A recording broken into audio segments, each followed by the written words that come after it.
আমার তো নিজেই কান্না পেয়ে যাচ্ছে, বিরক্ত হচ্ছে আমার।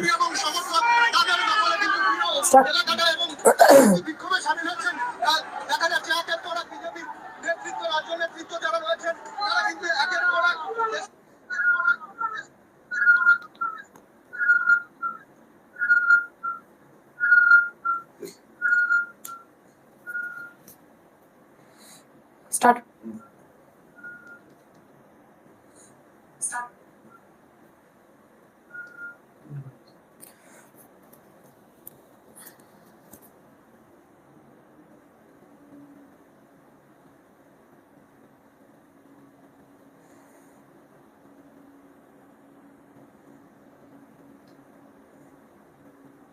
ওই ফোনটা খুলে দে না।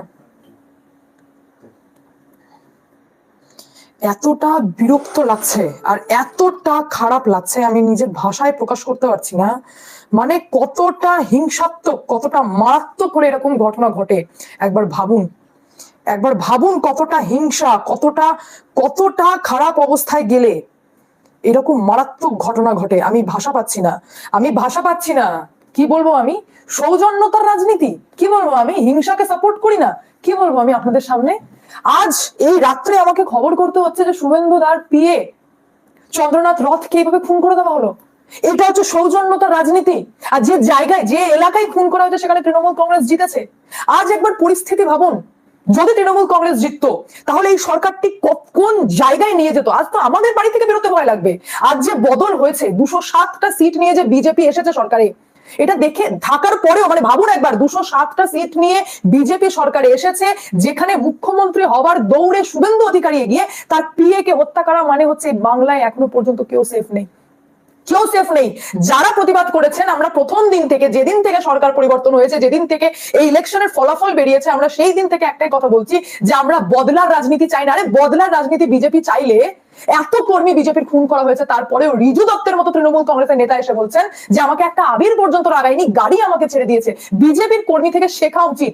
আজকে এই সৌজন্যতার রাজনীতি বিজেপি দেখালো 207টা সিট পাওয়ার পর, আর তার রেজাল্টে তৃণমূল কংগ্রেস আজকে ফেরোসাস। কতটা ফেরোসাস হলে একবার ভাবুন। 207 সিট নিয়ে বিজেপি এসেছে, শুভেন্দু অধিকারী মুখ্যমন্ত্রীর দৌড়ে, অথচ তার পিএ কে হত্যা করা হলো। মানে কতটা ফেরোসাস কন্ডিশনে তৃণমূল কংগ্রেস রয়েছে।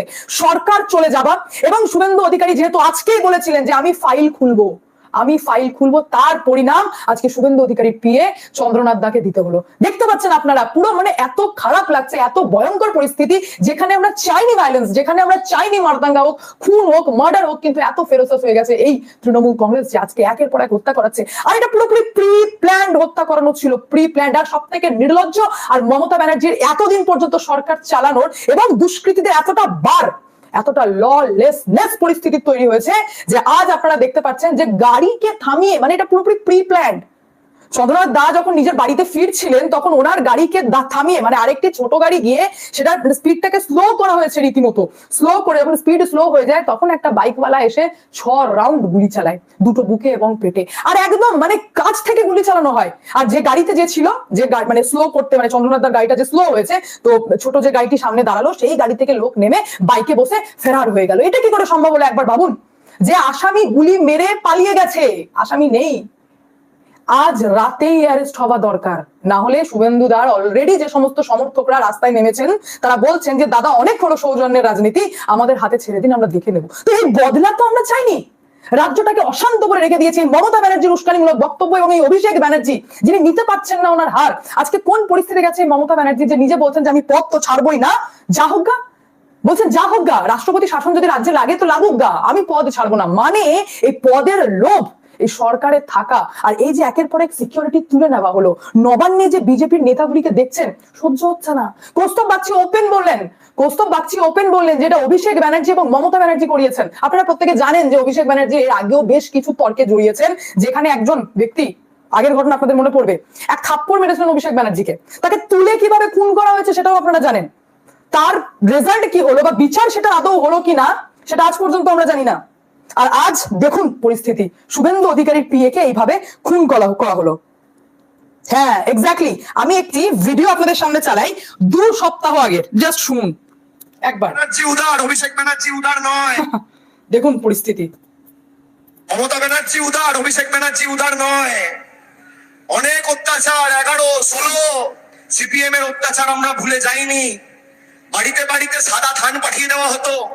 যারা মমতা ব্যানার্জি উদার, অভিষেক ব্যানার্জি উদার নয়। অনেক অত্যাচার, 11 বুঝেছেন কেন চালালাম? আর তারপর ইলেকশন হওয়ার আগে, ভোট হওয়ার আগে কিভাবে মানুষকে একের পর এক থ্রেট দেওয়া হয়েছে সেটাও আপনারা খুব ভালো করে জানেন। একের পর এক তৃণমূল কংগ্রেসের বিভিন্ন পার্টি অফিস থেকে যে কত অস্ত্র উদ্ধার হচ্ছে সেটাও আপনারা ভালো করে জানেন। এই তৃণমূল কংগ্রেসের লোকরা এই রাজ্যকে শান্তিতে থাকতে দেবে না। সাধারণ মানুষ ভোট দিয়েছে এদেরকে তাড়িয়ে, কিন্তু এখনো পর্যন্ত আপনারা কি খবর পাচ্ছেন যে সরকার করছে, যে দল সরকারে আসছে, 207টা সিট নিয়ে আসছে, তারই লোকের খুন হচ্ছে। আর কতদিন চলবে এই নোংরামি? কতদিন চলবে? আমি তো বলছি যে শুভেন্দু অধিকারীর যে সমস্ত সাপোর্টাররা রয়েছেন, যারা চন্দ্রনাথ রথকে ভালোবাসেন, যারা সমর্থন করেছেন, তারা মেনে নেবেন এই খুনটা? কি করলেন এই রাজ্যটাকে আপনারা? তৃণমূল কংগ্রেস দায়িত্ব নিয়ে শুরু করেছে। আর সব থেকে বড় কথা হচ্ছে ভবানীপুরে শুভেন্দু অধিকারীর যে টিম কাজ করছিল মমতা ব্যানার্জিকে হারানোর জন্য, এই গোটা ইলেকশনে যে টিম কাজ করেছে, সেই টিমকে লিড করেছে এই চন্দ্রনাথ রথ, যারা আজকে খুন করা হলো। একটাই কারণ, কারণ পরিষ্কার, কারণ আর কিছু নেই। তৃণমূল কংগ্রেস ফেরোসেস হয়ে গেছে, তার হারানোর আর কিছু নেই। তার পদ চলে গেছে, তার সৎ চলে গেছে, তার অহংকার চলে গেছে, তার সমস্ত পাওয়ার চলে গেছে। তাই আজ তারা বদলার রাজনীতি নিচ্ছে। আর এমন কন্ডিশন করে দিয়েছে আমাদের রাজ্যের, যে গুলি মেরে ফেরার হয়ে যাচ্ছে আসামিকে এখনো ধরা যাচ্ছে না। আমি তো বলবো ইমিডিয়েটলি রাস্তায় বসে এটা আন্দোলন করা উচিত যে আজকেই অ্যারেস্ট হোক, আর এনকাউন্টার, ইউপির মতো এনকাউন্টার আমাদের রাজ্যে হওয়া দরকার। কারণ আজ চন্দ্রনাথ রথ, কাল আরেকজন টার্গেট হবেন, তারপরে মনে হবে যে এনাদের খবরের জন্য সরকারটা গেছে, তাদেরকে টার্গেট করো। তারপর মনে হবে অমুক নেতাদের জন্য সরকারটা গেছে, তাদেরকে টার্গেট করো। কারণ তৃণমূলের তো হারানোর কিছু নেই, তো যাদের জন্য গেছে কেননা তাদেরকে টার্গেট করা হোক। আর সেই টার্গেটের রেজাল্ট, যেহেতু শুভেন্দু দা হিউজ প্রোটেকশন পান, ওনাকে পাওয়া তো সম্ভব নয়। তো বাস, আর এমন কাছের ব্যক্তিকে মারো যাতে জ্বালাটা কতটা ধরবে একবার ভাবুন, আগুন কতটা লাগবে একবার ভাবুন। এমন কাছের ব্যক্তিকে মারো, আর তার এই যে রেজাল্ট, 3 গুলি মারা হলো। সঙ্গে যিনি ছিলেন ড্রাইভার, অর্থাৎ যে গাড়ি চালাচ্ছিলেন, বুদ্ধদেব বেরা, উনি এখন হসপিটালে ভর্তি রয়েছেন। উনি সুস্থ হলে আশা করছি অনেক কিছুই আমরা জানতে পারবো, পুরোটাই ডিটেলস ক্লিয়ার হবে। কারণ জানা যাচ্ছে যে গাড়িকে পেছন করা হয়েছে, এটা পুরোপুরি প্রি প্ল্যান ছিল, আগে থেকে প্ল্যানিং, মানে গাড়িটাকে নাকি ধাওয়া করা হচ্ছিল। শোনা যাচ্ছে যে গাড়িটাকে ধাওয়া করা হচ্ছিল, তারপর যখন একটি ছোট গাড়ি আসে সামনে থেকে, আর চন্দ্রনাথ রথের গাড়িটাকে থামানো হয়, সামনে স্পিড খুব স্বাভাবিক, কোনো গাড়ি যদি সামনে চলে আসে তো এই গাড়িকে তো স্পিড কমাতেই হবে। স্পিড যেই কমে, বাইকওয়ালা আসে, সঙ্গে সঙ্গে মানে একদম সেই র্যান্ডম গুলি চালানো হয়। আর পুরো এক্সপিরিয়েন্সড, মানে বুকে যেখানে গুলি লাগে পুরো হার্ট ফুটো হয়েছে। মানে যিনি গুলি মেরেছেন কতটা টার্গেট করে মেরেছেন একবার ভাবুন, আর কতটা একদম দিগ্গজ আসামি একবার ভাবুন। একদম এক্সপিরিয়েন্সড, টার্গেট করে মারা হয়েছে।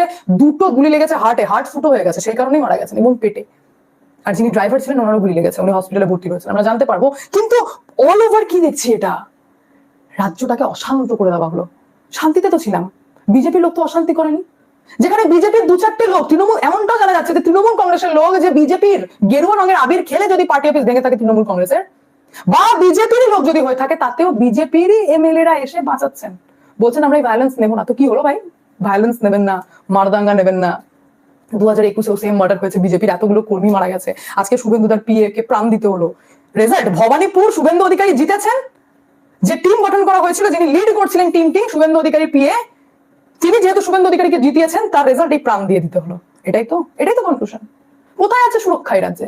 কার কাছ থেকে সুরক্ষা পাবো? যে সরকার 207টা সিট নিয়ে এসছে, তার যে, আমি অবাক যে ব্যক্তি মুখ্যমন্ত্রী আবার দৌড়ে রয়েছেন, তার পিএ খুন। তার মানে কত ফেরোসাস এই তৃণমূল কংগ্রেস হয়ে রয়েছে একবার ভাবুন, কতটা ফেরোসাস হয়ে রয়েছে। শুধু এখন দেখার বিষয় হচ্ছে যে এবার অ্যাকশন নিতে হবে। শ্রমিক ভট্টাচার্য ভাবছেন যে হালকা ভাবে ভাই ভায়োলেন্স করবো না, 2-4 জন এমএলএ যারা সামনে আছেন ভায়োলেন্স করবো না, এ তো ইন্টেনশনালি শুরু করে দেওয়া হলো ভায়োলেন্স। কে সহ্য করবে এগুলো? আমারও চোখ রয়েছে খবরের দিকে, আমিও দেখবো যে শেষ পরিণতি কি হয়। কিন্তু যা আমাদের রাজ্যে ঘটছে, এটা ভবিষ্যতের জন্য ঠিক না। এটা পুরো দাঙ্গা লাগিয়ে রাখা, সরকারটাকে মানে জেনে বুঝে একটা ব্যতিব্যস্ত সিচুয়েশনে তৈরি করা, মানে মানুষজন বিরক্ত হয়ে থাকবেন, কারণ সাধারণ মানুষেরও বিরক্ত লাগবে। আর এই খুন খারাপ, যেগুলো আমরা চাইনি, যেগুলো সাধারণ মানুষ চায় না, আমরা সৌজন্যের রাজনীতি চাই, সেই জায়গায় এই হচ্ছে তার রেজাল্ট। আজ আমার ভীষণ এত বিরক্ত লাগছে, এত খারাপ লাগছে, আমি আপনাদের সামনে ভাষায় প্রকাশ করতে পারবো না আমি আপনাদের সামনে ভাষায় প্রকাশ করতে। হ্যাঁ এক্স্যাক্টলি, আমি এই খবরটা আপনাদেরকে বলেওছিলাম যে তৃণমূলের কার্যালয় থেকে উদ্ধার হয়েছে 18টি ধারালো অস্ত্র। আমি বলেছিলাম আপনাদেরকে যেটা দক্ষিণ 24 পরগনায় ঘটেছে। ভাবুন, একবার আমি আপনাদেরকে ফটোটা দেখাই, দেখুন, দেখা যাচ্ছে? তার মানে ভাবুন, এই সরকার যদি আসতো তাহলে এটার রেজাল্ট কি হতো একবার বুঝতে পারছেন? কি ভয়ঙ্কর, কি ভয়ঙ্কর। দেখুন, এই ছিল পার্টি অফিসে রাখা, কত ভয়ঙ্কর। আর তারপরেও বিজেপি জেতার পর বলছে না না না আমরা অশান্তি চাই না, আমরা আর সত্যি এটাই তো হওয়া উচিত, এটাই তো হওয়া উচিত। কেউ কাউকে টিজ করছে না, তৃণমূল কংগ্রেসের কেউ মার খাচ্ছে না, কাউকে দৌড়ে দৌড়ে মারা হচ্ছে না, তার রেজাল্টে 2-4টে চর থাপ্পড়, এর বাইরে কিছু না। অথচ প্রাণ বিজেপির কর্মীরাই দিয়েছে। 2021 সালের 48 ঘন্টার মধ্যে 35-এর উপর বডি পড়েছিল। 10 দিন মুখ্যমন্ত্রী সাইলেন্ট ছিল। আমরা ভিডিও করে চিৎকার করছিলাম যে কেন মুখ্যমন্ত্রী চুপ আছে, 2024 সালের পরেও কেন মুখ্যমন্ত্রী চুপ আছে। মমতা ব্যানার্জি সাইলেন্ট ছিলেন। যখন দেখলেন রাষ্ট্রপতি শাসন লেগে যেতে পারে, তারপর বললেন যে ভাই তোমরা কেউ ঝামেলা করো না। তো আজ আমি কেন বলবো না এটা পুরোপুরি প্রিপ্ল্যান, এটা তৃণমূল কংগ্রেস ঘটিয়েছে। কৌস্তব বাগচি নিজে বললেন যেটা অভিষেক ব্যানার্জি এবং মমতা ব্যানার্জির প্ল্যানিং। আর সত্যি তো সবটা চলে গেল, মানে সব শেষ হয়ে গেল, রাজত্ব চলে গেল, সিংহাসন চলে গেল, অহংকার চলে গেল, পাওয়ার চলে গেল। তো লাস্ট যাদের জন্য গেছে তাদেরকে টার্গেট করো। আজকে ভবানীপুর কার জন্য হেরেছেন মমতা ব্যানার্জি? এই যে শুভেন্দু অধিকারীর টিম, যে টিম ওয়ার্ক করেছে, যে টিমটাকে লিড করেছে, সেই ব্যক্তিকে গুলি করে দেওয়া হলো। এর থেকে ভয়ঙ্কর আর কি হতে পারে? হসপিটালে পৌঁছেছেন শুভেন্দু অধিকারী, আমি ওয়েট করছি উনি কি প্রতিক্রিয়া দেন। আমি ওয়েট করছি সুকান্ত মজুমদার যিনি পৌঁছেছেন উনি কি প্রতিক্রিয়া দেন। সব থেকে মারাত্মক বিষয় হচ্ছে যেখানে মধ্যম গ্রাম যেখানে গুলি করা হয়েছে সেখানে তৃণমূল কংগ্রেস জিতেছে। এমএলএ হচ্ছেন রথিন ঘোষ। জবাব তো দিতে হবে, জবাব দিতে হবে। প্রশাসন কতটা কি কাজ করে সেদিকেও নজর রয়েছে, জবাব দিতে হবে, এটা হালকাভাবে যাবে না। কিন্তু আবারও বলছি যে এইরকম নোংরা রাজনীতি আমরা কেউ চাইনি। যেটা ঘটলো সেটা সঠিক হলো না। আমাদের পুরো বিষয়টার দিকে নজর থাকবে। বাকি পুরো বিষয় নিয়ে আপনাদের কি মন্তব্য অতি অবশ্যই কমেন্টের মাধ্যমে জানান। আমি বেশি কিছু বলার অবস্থাতে নেই, কারণ সত্যি যে খবরটা আসছে সেটা অত্যন্ত মারাত্মক। এখানে আমি নিজের চোখে এটা দেখছি যে কতটা ললেসনেস পরিস্থিতি আমাদের রাজ্যে তৈরি হয়েছে, যে এরকম ঘটনা ঘটলো। আর এই মমতা ব্যানার্জির অভিষেক ব্যানার্জি ডিজে বাজাবো, দেখে নেবো, এখনো তো দেখছেনই, ভালোই দেখছেন। আমি মমতা ব্যানার্জির মতো উদার না। এই মমতা ব্যানার্জিকে যাকে আপনারা মুখ্যমন্ত্রী বানিয়ে এতদিন সহ্য করেছেন, তিনি বলছেন যে লাগুক রাজ্যে রাষ্ট্রপতি শাসন, আমার কিছু যায় আসে না। তাহলে ওনার তো সত্যিই কিছু যায় আসে না, কারণ উনি রাজ্যের জন্য করেননি। উনি ওনার ফ্যামিলির মেম্বারদেরকে সেটেল করার জন্য সমস্ত কিছু করেছিলেন। আপনারা বলতেন না রাষ্ট্রপতি শাসন কেন লাগাচ্ছে না বিজেপি? আরে রাষ্ট্রপতি শাসন লাগালে মমতা ব্যানার্জির নাটক আপনারা নিতে পারতেন না। আজ অভিষেক ব্যানার্জিকে যখন প্রত্যেকটা লোক ঘিরছে যে এই ছেলেটার জন্য দলটা হেরেছে, তো অভিষেক ব্যানার্জিটা নিতে পারেননি। মমতা ব্যানার্জি বলছেন যে ভাই অভিষেককে কিছু বলো না। আর তারপর রেজাল্ট এই যে শুরু হয়ে গেল রাজ্যে মার্ডার করে। 2 দিন হয়নি রেজাল্ট আউট, সব মাহল শান্ত, প্রত্যেকে নিজের জায়গায় ভালো আছে, প্রত্যেকে সুস্থ আছে, কেউ ঝামেলা করেনি। বিজেপির দিক থেকে তো ঝামেলাই করেনি। রিজু দত্ত তার জলজান্ত এক্সাম্পল নিজে বললেন ভিডিও করে যে দেখলাম সৌজন্যতা কাকে বলে। আর এই যে তৃণমূল কংগ্রেস দেখিয়ে দিল সৌজন্যতা কাকে বলে 2 দিনে। তো এইবার বিজেপি এবং বিজেপির যারা উচ্চ নেতৃত্ব যারা বলছেন সৌজন্যের রাজনীতি চাই, এই দিন দেখার জন্য আমরা চিৎকার করে করে গলা ফাটাইনি যে বিজেপি আসবে 207 সিট নিয়ে, তারপর আমরা প্রাণ হাতে করে নিয়ে বসে থাকবো হায় ভগবান জানি না কি হবে।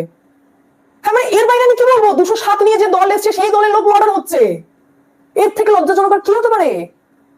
টার্গেটেড, প্রত্যেকে টার্গেট করা হবে যে কার জন্য সরকার গেল, তাদেরকে বাঁচো। আমরা এই দেখার জন্য এই দিনটা ওয়েট করছিলাম। আমরা তো বাংলার ভবিষ্যৎ চেয়েছিলাম, বাঙালির ভবিষ্যৎ চেয়েছিলাম, বাংলার মানুষ পরিবর্তন এনে দিল। কোন দেখার জন্য? কাকে কাকে এনেছিলেন এই রাজ্যে? কোন পচা দল ছিল ভাবুন, যে মৃত্যু, লাশ আর বডি খোঁজে। এর বাইরে আমার বলার কিছু নেই। আমি ভাষা পাচ্ছি না, আমি কি বলবো আপনাদের, আমার কিচ্ছু বলার নেই। আমি চাইনি এই বদলার রাজনীতি, কিন্তু বদলা না নিয়ে মনে হয় রাজ্যে টেকা যায় না। এইটুকুই বলে আমি শেষ করবো। দেখা হচ্ছে নেক্সট ভিডিওতে। ভালো থাকবেন, সুস্থ থাকবেন। সংজ্ঞা দ্বিতীয় চ্যানেলকে অতি অবশ্যই সাবস্ক্রাইব করবেন। Thank you.